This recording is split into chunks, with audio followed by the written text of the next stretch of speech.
a des épuisements qui ne se contrôlent pas. Celui de ton corps, en général, on le reconnaît, puisque tu trembles, il s'arrête et toi tu forces. Mais celui du corps, par exemple, lui, il va s'installer doucement et sans bruit. Ça, c'est vraiment la fatigue de toujours vouloir donner, d'écouter, de comprendre, d'apaiser, de porter la douleur en silence des autres. Et même quand la tienne n'arrive plus à trouver de place. En fait, c'est quand tu t'oublies dans ton propre amour et que tu veux tellement bien faire qu'au final, tu t'éteins petit à petit. Ce qu'on appelle ici le burn-out du corps. Et si tu te reconnais, sache que tu n'es pas seul. J'accompagne pas mal de personnes, tu vois, qui traversent plein d'émotions, qui veulent aider, aimer, mais au final qui s'oublient eux-mêmes. C'est totalement le corps de mes accompagnements ID. Apprendre à écouter ton corps, apprendre à t'écouter, et ça vraiment, et enfin de recommencer à vivre comme tu l'as décidé. Donc aujourd'hui, on va voir ensemble ce qui se passe quand ton corps s'épuise. Donc comment ça se manifeste un peu en toi, et surtout comment revenir à toi-même, mais sans te braquer. Alors le burn-out du corps, c'est pas une pathologie,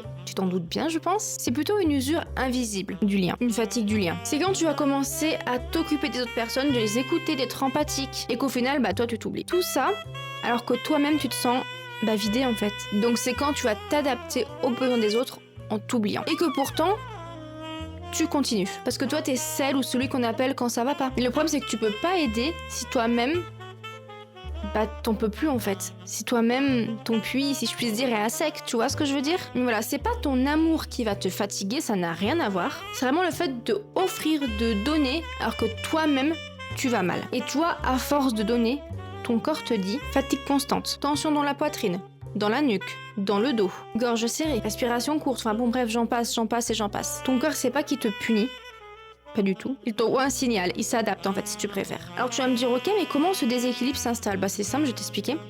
En gros, déjà le burn-out tout court, notamment celui du corps, va pas se déclarer d'un coup d'un seul, un bon matin comme ça. Il s'installe petit à petit. Bon, d'abord tu vas venir aider les autres, être empathique, parce que t'es comme ça, tu vois, tu réponds aux personnes. Puis toi tu vas te sentir bien, vivant, nourri, content. Et puis petit à petit, tu vas commencer à quand même donner, parce que tu veux garder ce lien avec la personne, pour être reconnu, pour éviter les conflits, ou parce que t'es seul, peu importe. Tu vas dire oui par peur de décevoir, parce que de toute façon t'as toujours dit oui, donc même si t'y arrives plus, tu peux plus, pour toi tu pourras pas dire non.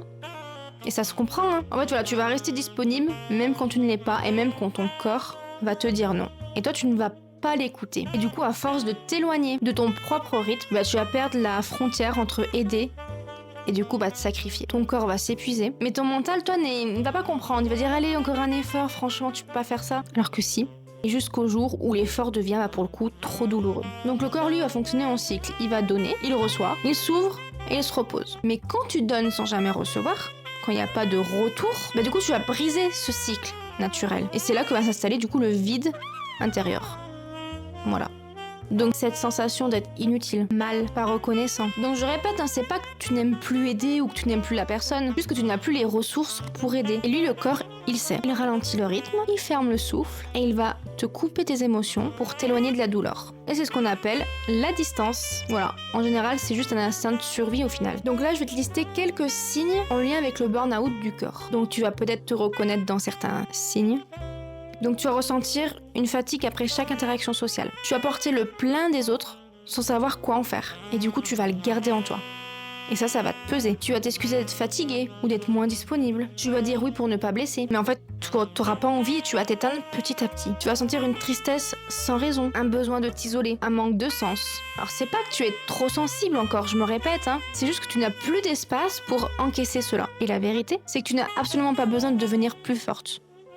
Ou plus fort. Tu as besoin de revenir à toi, à tes propres limites, à ton propre rythme. Et pour ce faire, je vais te proposer un petit exercice qu'on va du coup faire ensemble. Donc si tu le souhaites, prends une position confortable et ferme les yeux doucement. Inspire lentement par le nez, expire par la bouche. Encore une fois, inspire.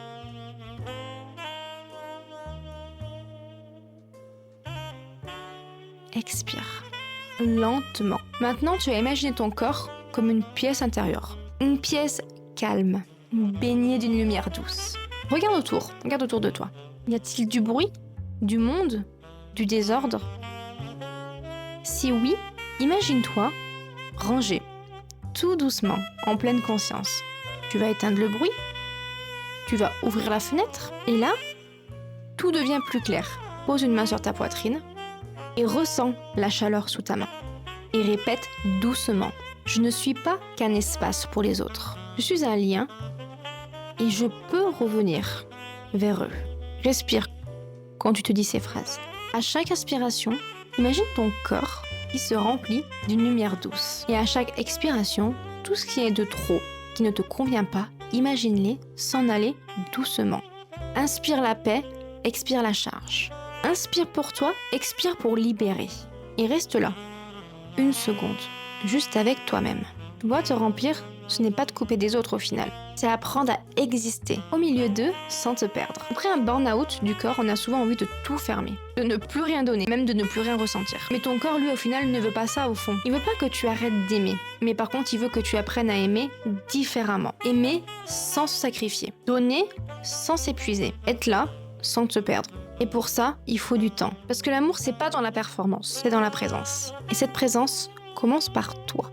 Alors, si tu te reconnais dans ce que je viens de te dire, c'est peut-être le moment, tu vois, d'apprendre à reprendre conscience, à te remplir avant de donner. Et c'est exactement ce que je fais du coup dans mes coachings avec Id. J'aide les personnes qui traversent du coup cette fatigue, cet état d'esprit, à comprendre le message de leur corps, à se reconnecter à leurs émotions et surtout à retrouver une énergie stable, joyeuse et douce. On cherche pas à corriger, on apprend à écouter, à reconnaître ce que ton corps veut vraiment te dire avant que le corps, lui, n'ait besoin d'intervenir. Alors si tu sens que c'est ton moment, tu peux découvrir mes accompagnements en barre d'infos sur id.fr. Et si tu veux juste commencer ici, pose ta main sur le corps, respire profondément et répète doucement. Je n'ai rien à prouver, j'ai juste besoin de me retrouver.